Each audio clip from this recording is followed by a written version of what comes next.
बचपन में मेरठ में कुछ साल गुजारे मैंने। मेरठ से कुछ ही दूर पर है कुरुक्षेत्र, जहाँ महाभारत की लड़ाई लड़ी गई थी।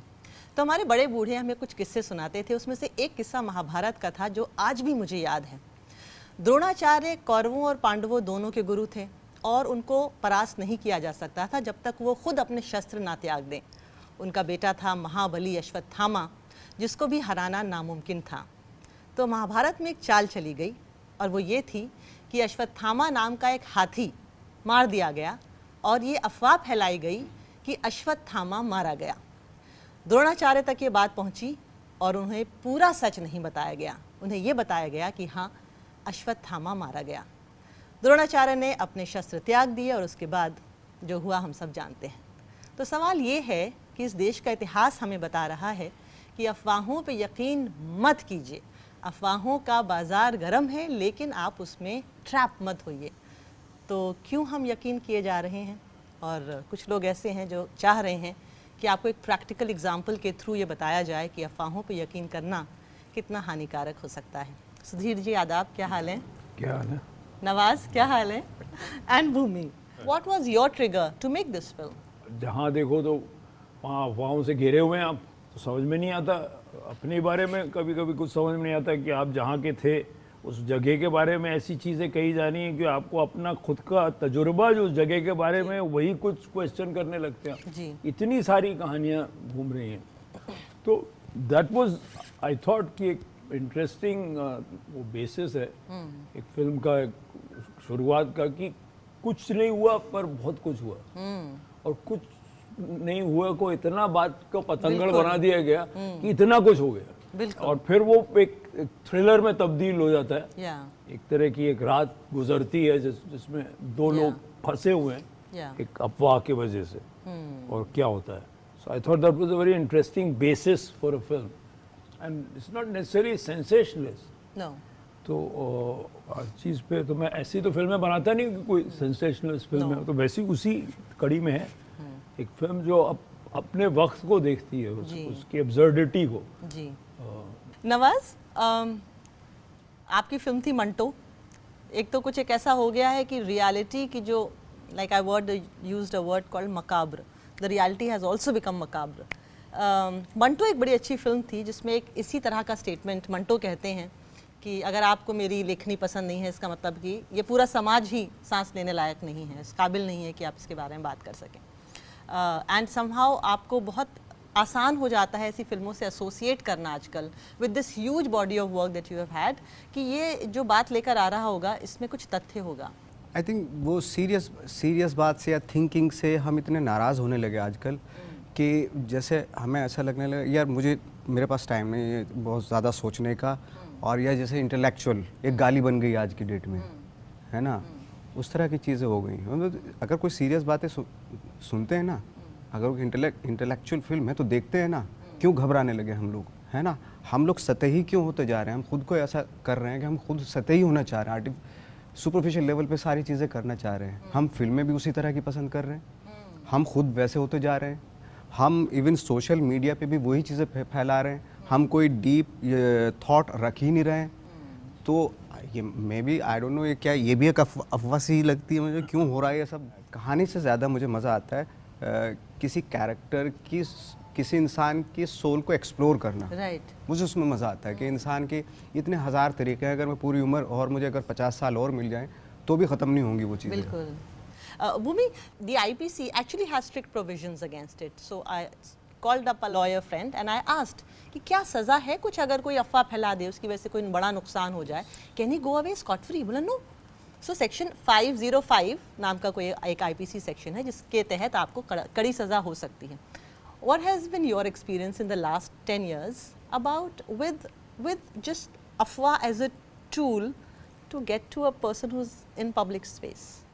I mean, definitely spreading of a rumor most times does not work in the best interest of a person. Sometimes it does, You know, I've actually seen it happen where, like, you know, an actor has spread a rumor that, oh, I'm doing a film with this XYZ person, and a few months later, I'm like, oh, they are doing a film, and there was nothing of that happens too. But so they that's planted a okay. seed.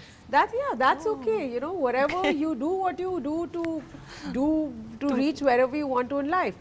But when a third person spreads a rumor and affair about me, and it has a negative effect on me, on my family, my being, my mental state of mind, then there is a problem. You know, you can just leave a statement loosely, you know, but you don't know the effect of that statement on me. You don't know how sensitive my family ties are. You don't know what kind of an environment I'm born in, and you don't know what things affect me. Right. So I feel that's where it goes out of hand. I think in the last few years, we've seen many incidences that have happened where people have assumed so much about individuals, about things that have happened because of most times incorrect, and sometimes half information, that we've literally seen lives being destroyed for the moment. Yes. You know, kudos to those people to rise again from the ashes. Yeah. You know, they have so much strength. But I've seen that happen amongst my family, my friend, my colleagues, within the fraternity, in larger communities, on many levels. You know, I see it happen loosely in my ecosystem where, like, a WhatsApp message is shared and spoken about, and there's no fact check done about it. You know, it can be cheap gossip to it can be something that can have an impact on a larger level as well, where it can cause a lot of disharmony. You know, so the problem is obviously the person who's spreading it and whatever their ulterior motive is, but we are also the problem, because we are equally at fault because we are not doing anything to stop this. But we are glad that now, I mean, in the popular culture, the idea of fact checking was not a very popular idea. Yeah. Now we have Now fact it checking is. websites, Absolutely. we have fact checking Twitter handles, Yes. social media handles. You can Yes. even just write something on Google and write fact check, Yeah. and it will be out, it will be given to You you. know, so trust me, like, again, within my household, it's taken numerous fights for my sister and I to get them to stop believing everything that was sent to them on WhatsApp. Yeah. It was a disease. So, Sudhir sir, well, in the last 3 to 4 years, we've had several discussions within the industry with all my industry friends. So, in one of the mehfils we had this discussion about how time is fleeting and how times change. So, Akbar ने एक बार बीरबल से कहा था कि कुछ ऐसा बताओ मुझे कि मैं जब खुश हूँ तो सुन के दुखी हो जाऊँ, और जब दुखी हूँ तो सुन के खुश हो जाऊँ. तो अकबर ने बीरबल ने पर्शियन में कहा था, दिस टू शैल पास, ये भी गुजर जाएगा. Just in the last 6 months, I see a little bit of a change. There is a sudden hope, there is a sudden positivity about the film industry. We know that the stardom culture is back. We know that the halls are being packed again. We know that people are ready to shell out money as long as that interests them. And there was this whole discourse about how OTT will ruin Bollywood. Before that, how television, aa gaya, ab to cinema khatam. And now we see cinema rise back onto its feet. You've spent 40 years, a little less or a little more. Tell us कि बीरबल ने जो कहा था, this too shall pass, क्या ये मंत्रा लेके लोगों को जीना चाहिए और खुश रहना चाहिए? This will pass only if we do something about it. वैसे it won't pass. If we sit on our backsides and so, I mean, it's our responsibility. I mean, it's a common responsibility between the audience. Yes. Somewhere I think we have lost contact. And I think we need to have conversations, and I think the audience also needs to get up and be more proactive. Okay. And a new set of people will come, new technology has already come. All sorts of the delivery systems will change. People will be, seeing a lot of all sorts of things. So yeah, I see a very good time for. ऐसा तो होगा नहीं ना कि लोग मतलब में talent ख़त्म हो जाएगा या उनको नहीं आता कुछ, या अभी हर जनरेशन कहता है कि यार अब दूसरा जनरेशन ऐसा है वगैरह वगैरह वगैरह. अब वो थोड़ा बहुत आजकल के जनरेशन के बारे में सही भी है कि कुछ थोड़ा बहुत ज़्यादा आलसी हो गए हैं, बहुत ज़्यादा इंटाइटल्ड हो गए हैं, और शायद वो गलती उनकी नहीं है, उनके माँ बाप की है और प्रीवियस जनरेशन की है कि आपने विरासत में उनको क्या हैंड किया है. बट हाँ, पास हर चीज़ गुजर जाएगी. और अगर उसको ख़त्म होना ज़रूरी है तो ख़त्म भी हो जाएगी। मनोज कुमार कहते थे भारत कि सबकी फिल्में चलनी चाहिए, मेरी थोड़ी ज़्यादा चलनी चाहिए।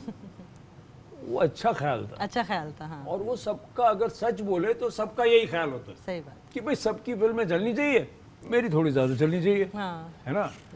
तो ये जो सच है, ये इंडस्ट्री को थोड़ा सा फिर से, एक ज़माना था जब इंडस्ट्री में सारे लोग एक साथ बैठते थे, गुरुदत्त की फिल्म का प्रेम ऐसा सुनते हैं तो राज कपूर भी आते थे, फला भी आते थे, फला भी आते थे, फला भी आते थे, डिस्कस भी करते थे क्या हुआ। अब वो कम हो गया। अब कितने कितने डायरेक्टर होंगे और वो होंगे और प्रोड्यूसर होंगे जो अपने लिरिसिस्ट के साथ बैठते हैं। राइटर्स के साथ जो बैठते हैं। कौन बी.आर. चोपड़ा और साहिर में कोई फर्क थोड़ी नहीं था, करेक्ट। है ना।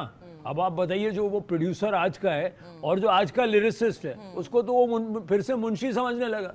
तो वो जो थोड़ा सा एक क्लास सिस्टम जो है ना, राइट, सॉरी, ये जू बैंड्रा का ये फिर से आ गया है, ये फिर से जाना पड़ेगा। और एक जो नई एनर्जी है, राइट, और बाहर से जो एक नई इंडस्ट्री में जो नए लोग आ रहे हैं, उनको जगह मिलनी पड़ेगी। ये जो चेंज आया भी था अच्छा, जो 6-7 साल पहले ऐसा लगा।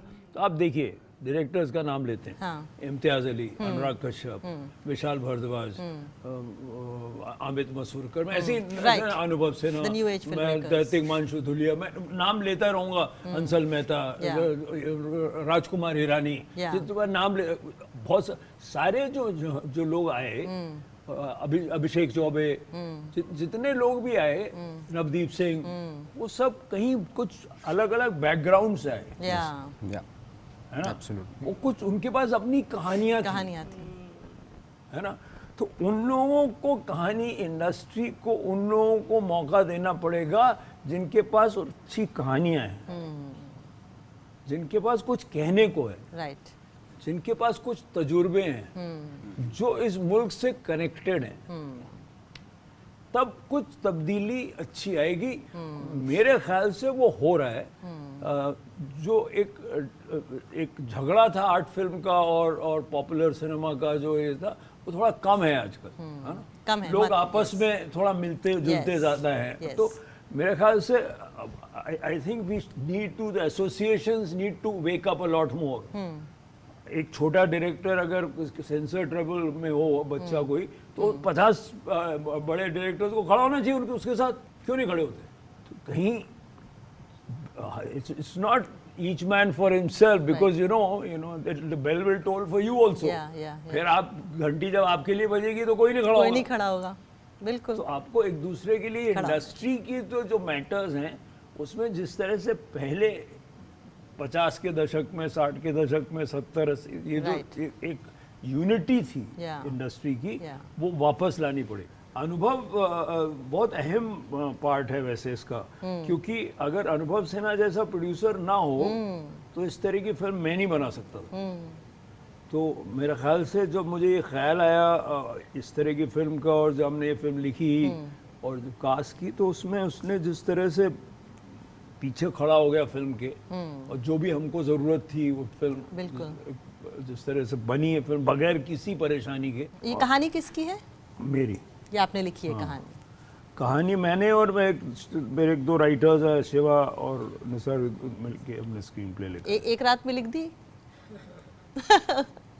नहीं, is it a passion project? Is it a passion project? कभी कभी कुछ डायरेक्टर्स का एक होता है ना, एक कहा, एक सीधा, जैसे उनकी फिल्म मुल्क। आप एक रात में अक्सर एक कहानी लिखते हैं, कुछ मेन ख्याल आता है, फिर आप अलग अलग लोगों के अलग अलग तरीके हैं, तो कोई एक तरीका नहीं है। अनुराग कश्यप 4 दिन में लिख देता है। तो मतलब ऐसा नहीं है। मैं एक कहानी लिखता हूँ, वो एक रात में ही होती है मोरलेस, फिर उसको छोड़ देता हूँ। फिर अगर वो वापस पुकारती है आपको, राइट, इसका मतलब ये वापस बेकरार पुकारती है कि आप सुनाओ मुझे, तो फिर उसमें 2-4 महीने लगते हैं फिर उसको तब्दील करने में, क्योंकि ख्याल जो है वो आसान होता है बोल देना, फिर आप लिखने बैठते हो तो बोले यार ये तो वो नहीं हो रहा, और कभी कभी आपको छोड़ना पड़ता है फिर उसको। कुछ दिनों के लिए छोड़ दो। नहीं, यू डजंट वर्क। वो ख्याल अच्छा था, लेकिन वो फिल्म में नहीं तब्दील हो रहा ठीक से। ओके ओके, कभी कभी ऐसा भी होता है। Thank you so much, all the best for अफवाह।